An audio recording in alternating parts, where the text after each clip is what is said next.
na pokoji.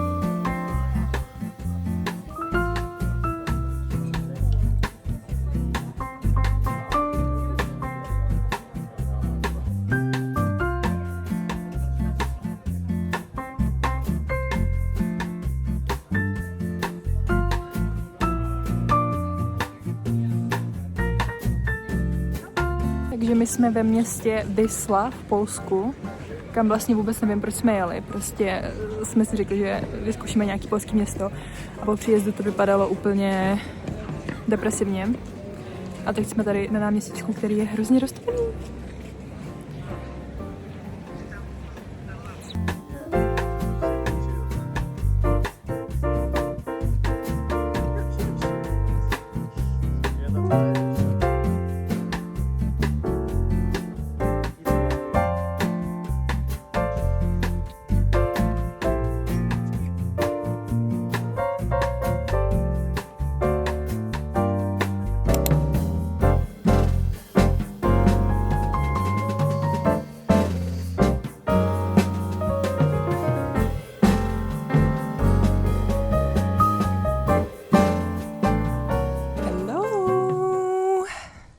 Vítejte v novém videu, které je cestovací dobrodružství.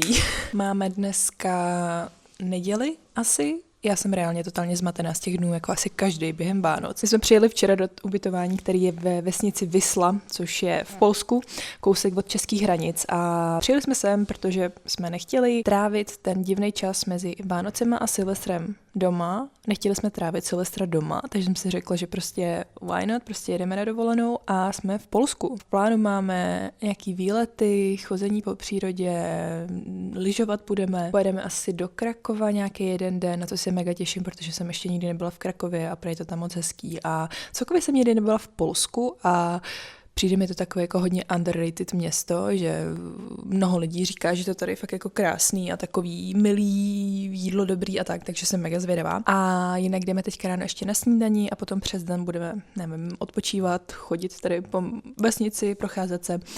A takže vítejte ve videjku v cestovacím vlogu, které vás zároveň přivítá do roku 2026. A by the way, já teďka ráno, já jsem si nabíjela mobil tam nahoře a já jsem se strašně bouchla do hlavy, protože jsem si prostě nevšimla takový zkosený stěny, jo. Takže já teďka mám možná jakoby mírnou komoci, prostě mírný otřes mozku. A tvoří se mi tady takový obrovský útvar, taková velká boule.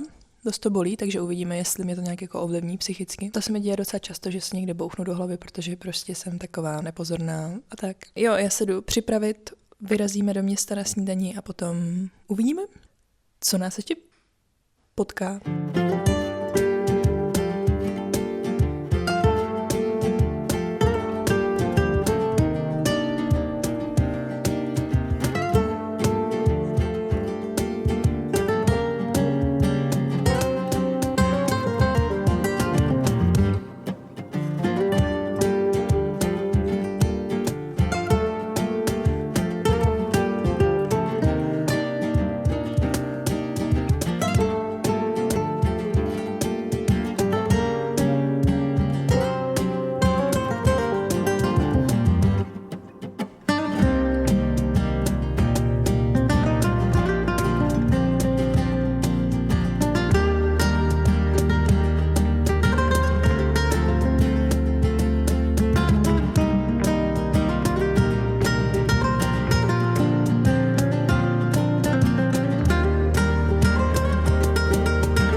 Jakých mě robí?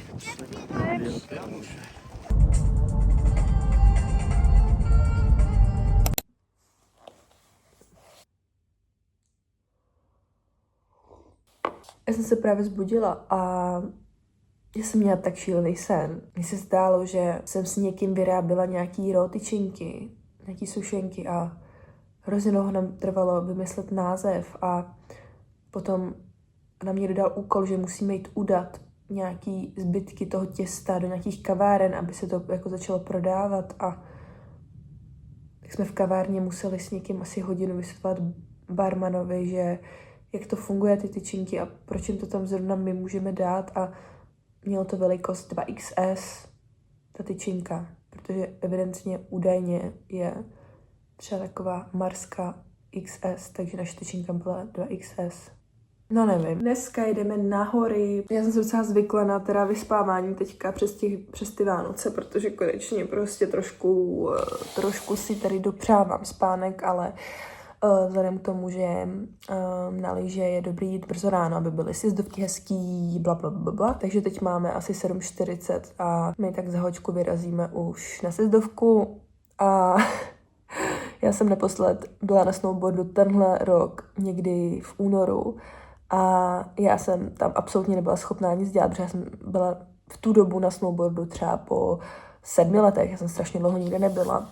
A zjistila jsem, že se to docela bojím, že se bojím, že do mě nikdo narazí a takže já jsem tam jezdila zhruba asi 1,5 hodiny, potom nějak jsem jako spadla a nalezala jsem si tady ten prst, který od té doby prostě ten kloup je jakoby zvětšenej, že ten prstínek, co tam dřív dobře jako se dal sundovat, to teďka se nedá moc sundat. Jsem si právě říkala, že třeba už je moje éra zimních sportů za mnou a že třeba teďka už přichází čas, kdy já budu prostě sedět v tom aperský baru s čajem nebo aperolem a budu se tam opalovat a všichni okolo mě budou jako jen jezdit na snowboardu na lyžích. Takže jdeme trošku dneska překonávat strach a uvidíme, jak to půjde. A mám přilbu, mám prostě oblečení, mám všechno, co je potřeba, takže uvidíme, no.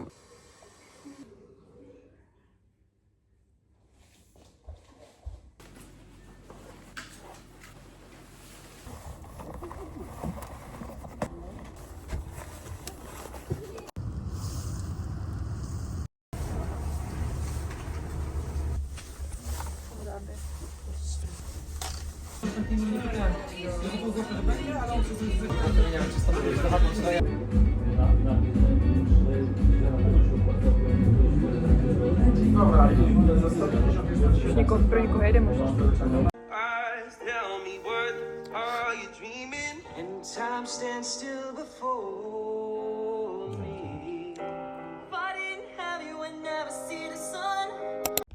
Máme 6:50 ráno, máme úterý 30.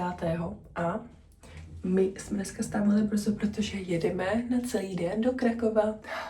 Jsem unavená a měla jsem zase takový crazy sny, že já fakt nevím. Takže se jdeme vypravit a vyrazíme za chviličku a i snídani si budeme dávat už jednou tam někde v kavárně, takže se mega těším a let's go. Den v Krakově byl skvělý a jestli byste chtěli vidět víc, tak jsem na to natočila i krátký cestovací reelsko, tady na YouTube nebo na Instagramu. A teďka ještě pár myšlenek k závěru roku a začátku toho novýho. Teďka, když tohle video edituju několik dnů po začátku roku 2026, tak si vlastně uvědomuji, kolik zbytečného stresu a tlaku jsem poslední týdny cítila. Takový tlak reflektovat a vlastně co nejdřív vyřešit všechno, co se nestihlo vyřešit, zpřetrhat všechny nepotřebné vazby, zvědomit si všechny zlozvyky, pustit všechno, co už mi neslouží a tak. No je toho prostě hodně a tenhle rok byl hodně. Byl to rok plný změn, jehož velkou část jsem trávila v samotném procesu těch změn a adaptací na ně. Konec školy, hledání práce, hledání nový identity v tom reálném dospěláckém světě, který už není orámovaný zkouškovým semestrama, prázdninama a je pro mě až fascinující, nakolik pro mě najednou bylo těžký se začít orientovat úplně jiným časoprostoru. Prostě tady máš život a můžeš být cokoliv. A ty si řekneš, jo, to je super. A potom, oh shit, ty fakt můžeš cokoliv. To je rozděsivý. Rok 2025 vnímám jako most mezi fázemi života, který se mi zároveň stal takovým zrcadlem. V tom, jak si v něčem věřím a v něčem zase vůbec, jak moc se vlastně bojím riskovat a často zpochybňuji úplně každý krok, který udělám, jenom abyste si nemysleli, že na to jste sami. Do jaký míry jsem ochotná převzít plnou zodpovědnost za svůj život a za všechno, co si přeju. Každý máme nějakou představu o tom, jak by náš ideální život měl vypadat a podle mě můžeme si to manifestovat a představovat do nekonečna, jak jenom chceme, ale zkrátka z toho vesmíru nám to jen tak do klína nespadne. Musíme taky činit kroky, rozhodnutí k tomu, aby se to stalo. Tento rok jsem si naplno uvědomila, kolik mě ještě čeká práce a teďka nemyslím tu fyzickou práci a důchod, o tom se vůbec tady nehodlám bavit, to víme, že do důchodu nikdo z nás už nepůjde. Ne, tohle tady opravdu nechci řešit. Myslím tu vnitřní práci se svojí myslí, díky který se budu krok po kroku posouvat se svýma vnitřníma limitama a odborávat hranice, které se mi za ty poslední roky postavily a kterých jsem si teprve teďka začala všímat. Takže do roku 2026 a vlastně nejenom do tohoto roku, ale do života celkově, vcházím teďka s nově nalezenou pokorou, kolik práce mě na sobě samý ještě čeká, ale zároveň do ní vcházím i s obrovským nadšením za všeho, co z téhle práce může vzniknout. Vcházím do nového roku se zvědavostí, co skvělého se může stát, když zbourám byť jen malou část těch hranic a vystoupím o krok, o 2 nebo o 3 z té mojí komfortní zóny. Tenhle rok se sama sobě zavazuju, že budu vyzývat ty vnitřní strachy a nejistoty, zpochybňovat je a testovat je. No a teďka mi došlo, že jsou 20. léta tohoto století a já prožívám 20. léta svého života. Ještě stále. A jak všichni víme, tak ty jsou přece od toho, aby se všechno zkoušelo, aby se naráželo, testovalo, pokoušelo. Takže jo, asi jsem fakt přesně tam, kde mám být. Přeju ti krásný vstup do nového roku, přeju ti to nejlepší do nového roku a nezapomeň, že nepotřebuješ nový rok k tomu, abys začala něco nového. Můžeš kdykoliv začít znovu. Můžeš kdykoliv si říct, že potřebuješ udělat změnu a tu změnu udělat právě teď. Tak jo, díky za shlédnutí a vidíme se u dalšího videa. Tak pa.